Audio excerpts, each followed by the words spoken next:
गरीबी जो है वो आपकी पढ़ाई में आगे बाधा बन सकती है? हाँ, बन सकती है। मतलब आगे अगर अच्छा हाई एजुकेशन के लिए तो इन पैसा भी चाहिए, तो उसके लिए तो दिक्कत है। हाँ, दिक्कत है। 3,000 रुपया मंथली आपके पापा खर्च नहीं कर सकते, लगता है आपको दिक्कत हो सकती है इससे? हाँ, हो सकती है आगे दिक्कत। पिताजी डेली काम नहीं करते हैं, मतलब डेली ऑर्डर नहीं? डेली नहीं कर पाते हैं, कभी आता है तो कभी नहीं आता है। काम मिल जाता है कि नहीं मिलता है? रोज रोज नहीं मिलता है। अच्छा, रोज रोज नहीं मिलता है। ये डेली आप पैसा कमाते हैं या मंथली आता है आपको? डेली कमाते हैं। डेली कमाते हैं। और इस कभी हो जाता है 500, कभी नहीं हो पाया। अच्छा, कभी 400 भी हो गया, कभी 300 भी हो गया। तो आप समझ सकते हैं हालत ऐसी कि कभी 500 रुपया कमा लेते हैं तो कभी 2 4 5 दिन हफ्तों भर नहीं कमाते हैं, और फिर भी इतनी गरीबी में अपनी बेटी को पढ़ाया और इतनी अच्छी तालीम दिया, इतना अच्छा से पढ़ाया कि बेटी ने आज नाम रोशन कर दिया। मेरे साथ अभी सानिया है, और सानिया ने बिहार बोर्ड मैट्रिक एग्जाम में 470 अंक प्राप्त किया है। इस घर की तस्वीर आप देख सकते हैं। इनके पिताजी जो है यहाँ घर के अंदर ही सिलाई का काम करते हैं, दर्जी हैं। ये कोई दुकान नहीं है, ये सानिया का घर है। बेहद गरीब परिवार से आने वाली सानिया ने एक इतिहास रच दिया है। घर की तस्वीरें आप देख सकते हैं। और इतना ही नहीं, सानिया के जो पिताजी हैं ये एक डायबिटीज़ के पेशेंट हैं, और 3 से 4 हज़ार रुपया उधर इलाज में भी खर्च करते थे, और किसी तरह जो है कपड़ा सिलकर दर्जी का काम करके अपनी बेटी को पढ़ाया, और बेटी ने भी आज नाम रोशन करके दिखलाया है। अगर स्टूडेंट ये ठान ले कि हमें अपने माँ बाप का नाम रोशन करना है, हमें पढ़ना है, हमें आगे बढ़ना है, तो वहाँ पर गरीबी या अमीरी कोई मायने नहीं रखता है। पहले पिताजी से बात करेंगे। क्या नाम है ये बताइए? मोहम्मद शाहिद। घर परिवार कैसे चलाते हैं? बहुत दिक्कत सिक्कत से चलता है। किसी भी कैसे, किस तरह से?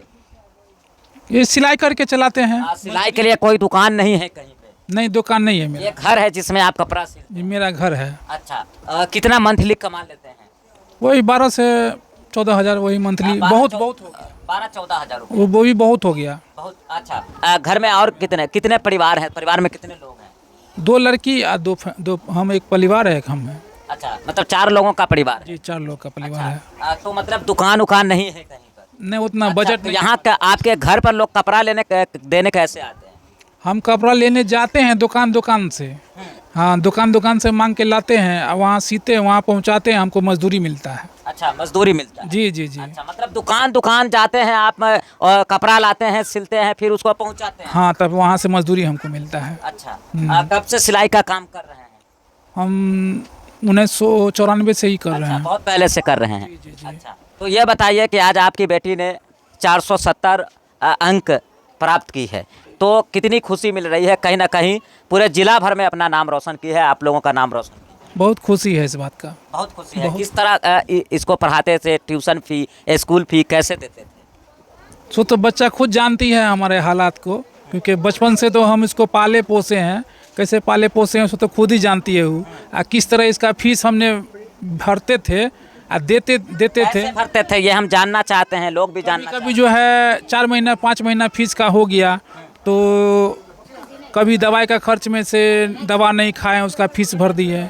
किसी भी तरह जो है अपना गुजर बसर हो गया। आप समझ सकते हैं कि आखिर कितनी गरीबी में सानिया ने जो है मैट्रिक पास कर लिया है। अब चिंता इस बात की है कि मैट्रिक तो पास कर ली है, आगे जो इसका सपना है, आगे जो इसका ड्रीम है, वो कैसे जो है पूरा कर पाएगी। अच्छा, ये बताइए कि आगे जो है ये पढ़ाई कैसे करेगी? सरकार अगर सहायता देगी तो हम पढ़ाई करवाएंगे, लेकिन आगे मेरा इतना कैपेसिटी नहीं है कि हम उसको आगे अभी तक आपकी कैपेसिटी थी ना कि आपने पढ़ाया? अभी तक तो पढ़ा है, लेकिन आपकी कैपेसिटी फिर डाउन क्यों होने लगी? कि मैट्रिक के बाद तो खर्च ज़्यादा होता है बच्चे में। आप तो वो जिला टॉप कर गई है, तो इसके में तो खर्च ज़्यादा होगा।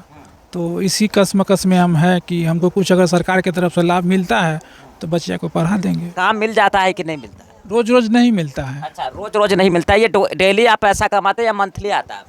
डेली कमाते हैं। डेली कमाते हैं। और इस कभी हो जाता है 500, कभी नहीं हो पाया। अच्छा, कभी 400 भी हो गया, कभी 300 भी हो गया। तो आप समझ सकते हैं हालत ऐसी कि कभी 500 रुपया कमा लेते हैं तो कभी 2 4 5 दिन हफ्तों भर नहीं कमाते हैं, और फिर भी इतनी गरीबी में अपनी बेटी को पढ़ाया और इतनी अच्छी तालीम दिया, इतना अच्छा से पढ़ाया कि बेटी ने आज नाम रोशन कर दिया। अच्छा ये बताइए सानिया कि आप कौन से स्कूल से हैं? GMSS +2 high school Madhubani. Madhubani. अच्छा ये बताइए कि कितना मार्क्स है आपको? 500 में से 470 मार्क्स आया है। अच्छा 470 मार्क्स आया है, क्या वजह रही इसकी? इसके पीछे मेरी कड़ी मेहनत और जो टीचर्स जो हम लोग का इतना सपोर्ट किए, पेरेंट्स सपोर्ट किए, तो उनकी वजह से मेरा इतना अच्छा मार्क्स आ पाया। अच्छा अच्छा, कोचिंग भी पढ़ते थे आप? हाँ, कोचिंग भी करते थे। कोचिंग भी करते थे, कितना कोचिंग करते थे? एक दो कितना? एक ही कोचिंग करते एक थे। ही कोचिंग हाँ करते थे। अच्छा, वहाँ पे ऑल सब्जेक्ट आपको पढ़ाया जाता था? हाँ, ऑल सब्जेक्ट, और उर्दू का जो सब्जेक्ट था वो अलग से एक मौलवी साहब पढ़ाते हैं। अच्छा तो ये बताइए कितना मार्क्स है आपको अलग अलग सब्जेक्ट में? मेरा सबसे ज़्यादा मार्क्स साइंस में आया 98, और उसके बाद सोशल साइंस और हिंदी में 92, और मैथ में 94, और उर्दू में 93 आया है। अच्छा, मतलब कि सब में 90 प्लस है? हाँ, सब में 90 प्लस है। अच्छा 470, 500 में 470 आया, ये 23 नंबर कहाँ रह गए? शायद मेरी जो उर्दू और हिंदी में जो है कुछ वर्ड्स के मिस्टेक की वजह से शायद वो नंबर रह गए, और फिर मैथ में लैंग्वेज पेपर मतलब आपने अच्छा से नहीं पढ़ा? मतलब पढ़ा था अच्छे से, कुछ वर्ड मिस्टेक होते हैं ना, तो उसकी वजह से शायद मेरा नंबर तो आगे 10th के बाद आप क्या रख के पढ़ना चाहते हैं? 10th के बाद मैं आर्ट्स रख के पढ़ना चाहती हूँ इंटर में। आर्ट्स रखना चाहती है? आर्ट्स ही क्यों आप रखना चाहती है? क्योंकि मुझे आगे UPSC का एग्ज़ाम देना है, तो उसके लिए आर्ट्स में जो सब्जेक्ट आते हैं वही ज़्यादातर वहाँ क्वेश्चन रहता है, तो मैं चाहती हूँ कि उससे अभी से उसकी आप UPSC का एग्जाम देंगी है ना? आर्ट्स रखेंगे आप इंटर करेंगे और BA करेंगे। हाँ, उसके इंटर। बाद UPSC आपका ड्रीम है। हाँ। पिताजी आपका ट्यूशन फी कैसे देते थे, किस तरीके से? ट्यूशन फी हो कभी 2-3 महीना के बाद सब साथ मिलता था, कभी मतलब बिजली बिल भी रहता था, पापा का दवाई भी, तो उसमें से कभी किसी मंथ इसको देते हैं तो किसी मंथ उसको कंप्लीट करते थे, ऐसे होता था। अच्छा, फेवरेट सब्जेक्ट आपका क्या है? मेरा फेवरेट मैथ और साइंस है। मैथ और साइंस आपका फेवरेट है? हाँ। अच्छा, और सबसे ज़्यादा नंबर किस में है आपको? साइंस में आया है 98। तो लगता है आपको कि गरीबी जो है वो आपकी पढ़ाई में आगे बाधा बन सकती है? हाँ, बन सकती है। मतलब आगे अगर अच्छा हाई एजुकेशन के लिए तो पैसा भी चाहिए, तो उसके लिए तो दिक्कत है। हाँ, दिक्कत है।